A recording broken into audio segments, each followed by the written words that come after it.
Yo, how are we doing, everybody? So today I am making a guide on chapter 11 to the bitter end. So this battle, it took me a few attempts to figure out a strategy that I found effective. For this one, I'm going to be sending Anna over to the left side. We're going to try to pull some units away just by using her to distract. She's not really trying to overcome anybody. With Huette, I'll definitely, as usual, be taking advantage of her to land blind, so that I'll be taking less damage overall from the enemy team. I'll be keeping her like on a high area just so she can reach really far, and also thankfully the spot that she takes she can't really be attacked from. Everybody else, originally I tried having them stay on top of the buildings using elevation, but unfortunately the enemy team employs mages that can knock you off of buildings. The boss, Rufus, as well, can knock you off of buildings, and you can just die from that attack plus the fall damage. So I decided using elevation was just not the way. It might work out for you on lower difficulties, but on hard mode it just was not working out. As far as my unit composition, I'm quite partial to my mages, so I have Frederica, my fire mage, the ice mage, a shaman, the wind mage. Like, I have 4 mages in here. It's recommended to use archers. Like, there's a second archer that I have, but just with how things have been playing out, I decided not to use him, as he really was finding himself unable to take his turns more times than not. So instead, I've decided just to stick with these mages. I do have 2 healers as well. There's a lot of damage that goes in, so I think having 2 healers is very optimal. On over here again, I'm sending her super far forward here. It looks really bad with all the lines that come towards her, but she actually doesn't really take that many attacks.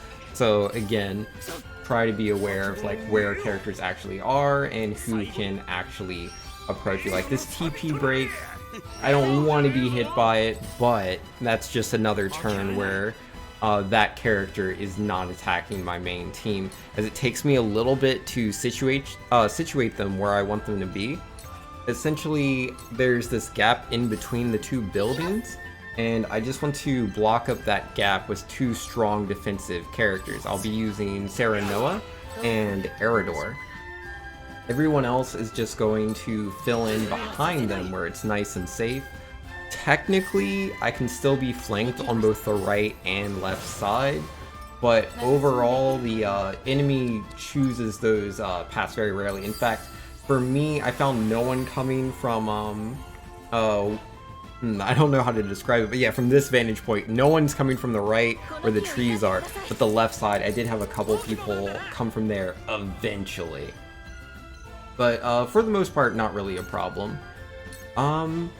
It was a little tricky deciding where to put that mage in particular, as there's really only so much room in the back. If everybody's in the back, then they won't be able to all cast their spells just because of positioning.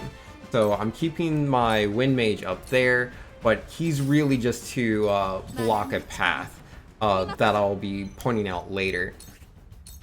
But yeah, here I'm just moving everybody back. It takes a few turns, so I'm going to fast forward just a bit. And yeah, Hewitt over here is having a super awesome time just attacking whoever she wants to attack. I've been getting blinds off and just lowering people's HP. I do like having the blind on Rufus. Rufus is one of the 2 bosses, because yeah, it's Rufus and Silvio. Rufus still, like before, deals a lot of damage.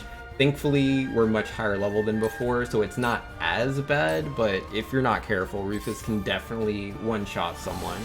So do be aware of that.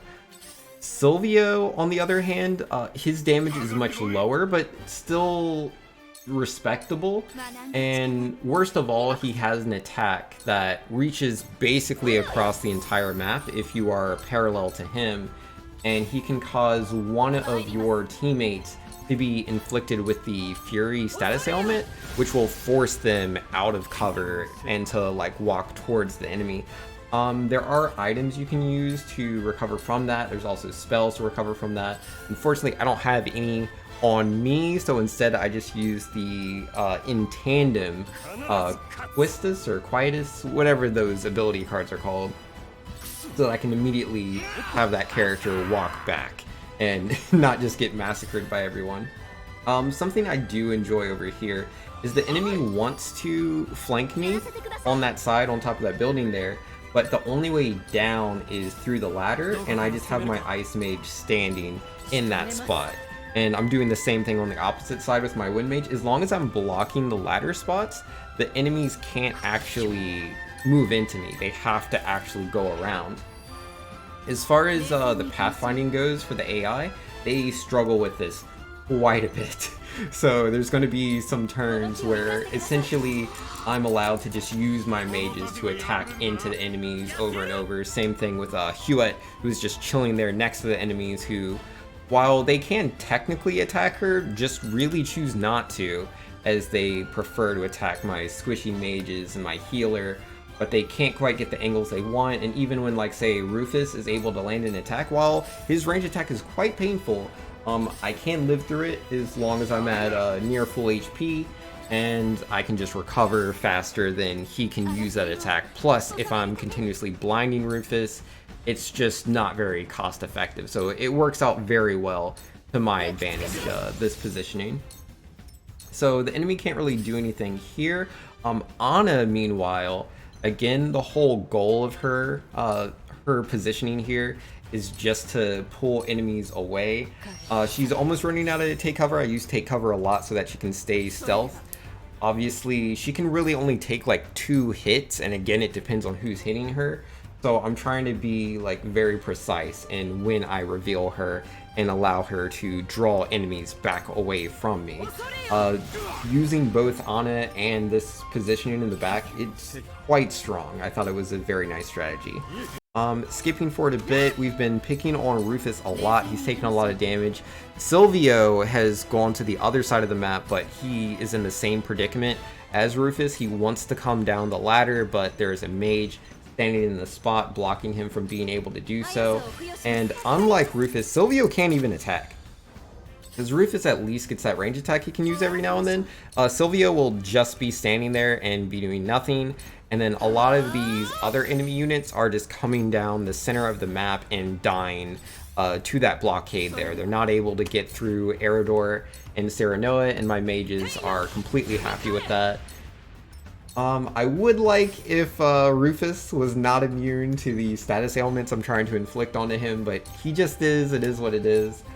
But it's still fine. I'm doing a lot of damage, even if it is happening slowly over time. Right here, I'm finally revealing Ana, as it looks like I'll only be taking damage from one source, and I'm not trying to risk her entire life, but this will allow her to pull some enemies back. That right there was one of those mages that can knock people away. However, if you have teammates behind the targets in front of the spell, while they will take that initial damage, they won't get knocked away, they won't get pushed back. So if you're seeing those wind mages about to like set up and use their spells, just, you know, be aware of that positioning, because you can defend yourself from those knockbacks, which is pretty useful. Skipping forward a bit, Rufus is still having a lot of trouble coming forward. I'm taking advantage of Hewitt's, I forget the name of the ability, but she has an arrow ability that basically locks characters into, or enemy units into their position. They can't walk away. Essentially, whenever mages or healers come forward, yeah, the Shadow Stitch arrow, we definitely take advantage of that. And yeah, trying to reapply the blind, but unfortunately it is only like a 30-40% chance, so it's up to you. Either you want to prioritize blinding Rufus so he's not dealing, you know, large amounts of damage, or knocking out enemy units so they literally don't get to take turns. Skipping forward again, you can see Rufus now is on the left side.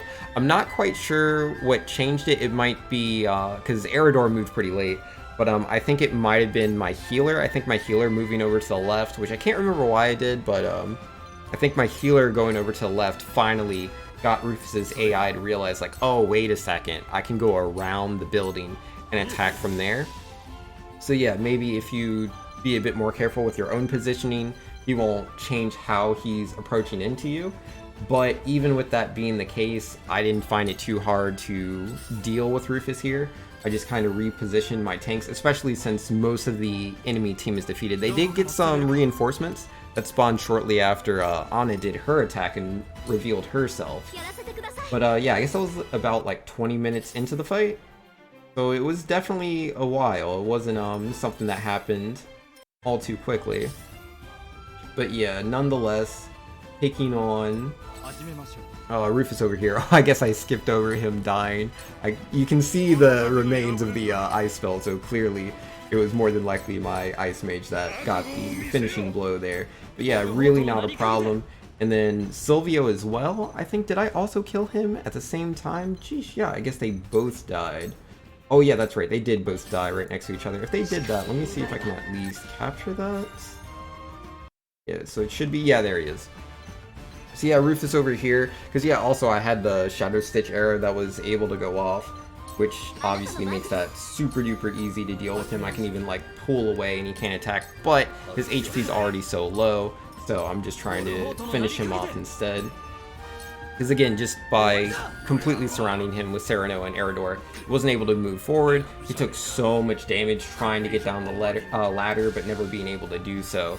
So he just gets completely bopped. And again, Silvio was doing even worse. Like, Silvio just doesn't take turns. His AI doesn't know what to do with the fact that he can't go down the ladder. He never even attempts to approach from a different side, which is perfect for me. The healing is definitely very intensive here. Obviously it's better now that I have Rufus defeated, but yeah, I was definitely glad to have both of my healers for this fight. But yeah, I just had two of my mages attacking Silvio over and over again, and eventually they are going to deal enough damage to defeat him. And yeah, he never really put up too much of a fight. After that, it's very straightforward. It takes a while, but I have to then come out of my hiding spot and chase down the last remaining enemy units. So I'm going to be skipping forward through most of that. And yeah, this right here is just the last guy. Not really much to say. These enemies are just like a couple of rogues, an archer, maybe a priest was still left alive. And yeah, there's not really anything they can do that you haven't already seen. So once we've cleared out that is going to be my guide on Chapter 11 to the Bitter End. Hopefully you guys enjoyed it. If you use a different strategy, please let me know. I'm always interested in reading and like seeing what kind of crazy tricks other people are doing. But yeah, that's going to be me. Thanks for checking this out, and I will see you guys in the next one. Peace.